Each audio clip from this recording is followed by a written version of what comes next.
Comment کے ذریعے سے جناب مزمل رضا صاحب نے ایک سوال یہ کیا ہے کہ مساجد کے اندر مدارس چلانا کیسا ہے؟ مسجدوں کے اندر بچوں کو تعلیم دینا جائز ہے یا ناجائز ہے؟ کچھ حضرات کے ذہن میں یہ بات ہے کہ مسجدوں کے اندر بچوں کو تعلیم نہیں دینا چاہیے، یا مسجدوں کے اندر بچوں کو تعلیم دینا اور تنخواہ لینا یہ ناجائز ہے۔ اس طرح کی باتیں عوام کے اندر بہت سے حضرات کرتے رہتے ہیں، تو سوال انشاءاللہ اس کا جواب آپ کے سامنے رکھ دیا جائے گا۔ آپ کے بھی ذہن میں اگر کوئی اس طرح کا سوال ہے تو کمنٹ میں آپ کا سوال پیش کریں، انشاءاللہ تبارک تعالی میں اس کے جواب دینے کی سعادتیں حاصل کروں گا۔ مساجد کے اندر نہ سمجھ بچوں کو تعلیم دینا، پڑھانا یہ تو بالکل منع ہے۔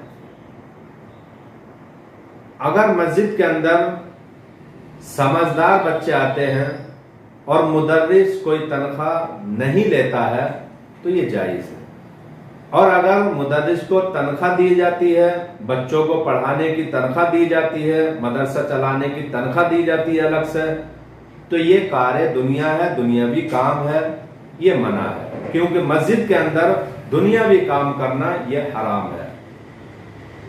نبی اکرم صلی اللہ علیہ وسلم نے ارشاد فرمایا،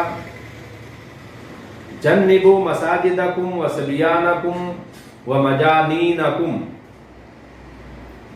او کما قال رسول اللہ صلی اللہ تعالی علیہ وسلم۔ نبی ارشاد فرماتے ہیں کہ اپنی مسجدوں کو ناسمجھ بچوں سے اور پاگلوں سے بچاؤ۔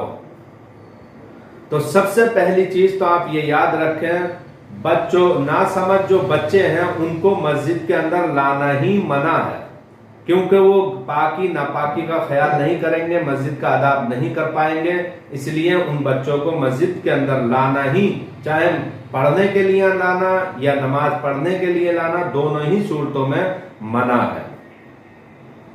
رہا یہ معاملہ اگر سمجھدار بچے تعلیم کے لیے آتے ہیں تو اس کی دو صورتیں، ایک یہ کہ ان بچوں کو پڑھانے کی تنخواہ دی جاتی ہے، اور دوسرا یہ کہ تنخواہ نہ دی جاتی ہے۔ اگر تنخواہ دی جاتی ہے تو یہ کار دنیا ہے، یہ ناجائز ہے، اور اگر تنخواہ نہیں دی جاتی ہے تو یہ جائز ہے۔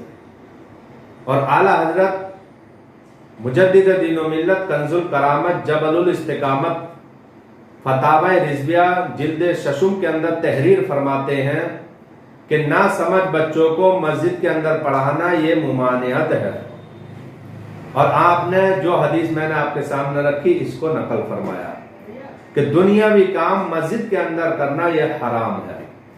مسجد عبادت کے لیے بنائی گئی ہے، تو پوری بات کا خلاصہ یہ ہوا کہ اگر مسجد کے اندر بچوں کو تعلیم دی جاتی ہے اور مدرس کو تنخواہ دی جاتی ہے تو یہ کار دنیا ہے، دنیا کا کام ہے، یہ منع ہے، اور اگر تنخواہ نہیں دی جاتی ہے تو یہ جائز ہے۔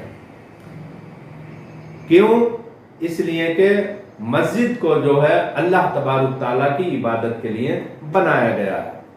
تو آپ نے پوری بات سمجھ لی ہوگی، اور یہ بات جو میں آپ کے سامنے رکھ رہا ہوں یہ فتاوی فیض الرسول، آپ اسکرین پر اس کا فوٹو دیکھ سکتے ہیں، اور فتاوی رضویہ 6 جلد کے اندر بھی یہ مسئلہ لکھا گیا ہے۔ اور جو امام امامت کر رہے ہیں، منصب امامت پر فائز ہیں، اور بغیر کسی تنخواہ کے مدرسہ بھی چلاتے ہیں، کیونکہ ان کو رکھا گیا ہے نماز پڑھانے کے لیے، لیکن اس کے ساتھ میں وہ نماز جنازہ بھی پڑھاتے ہیں، اور گھروں کے اندر جا کر لوگوں کی کوئی حاجت ہوتی ہے اس کو بھی پورا کرتے ہیں، مثلا فاتحہ لگانا، اور گھروں کے اندر دوسرے جو دینی کام ہوتے ہیں اماموں سے کرایا جاتا ہے تو یہ کام بھی کرتے ہیں۔ انہی کاموں میں ایک کام ان کو یہ بھی سونپ دیا جاتا ہے کہ جو بچے مسجد کے اندر آئیں گے ان کو تعلیم دینا ہے، تو یہ ایسے اماموں کے لیے یہ جائز ہے۔ لیکن جس جگہ پر مسجد کے اندر الگ سے مدرس رکھا جائے، اس کو تنخواہ دی جائے اور وہ بچوں کو تعلیم دے، یہ کار دنیا ہے۔ اس سے بچنا چاہیے، یہ منع ہے۔ آپ کو یہ بات اگر پسند آئی ہو تو آپ اپنے دوسرے بھائیوں کو بھی شیئر کریں۔ السلام علیکم ورحمۃ اللہ وبرکاتہ۔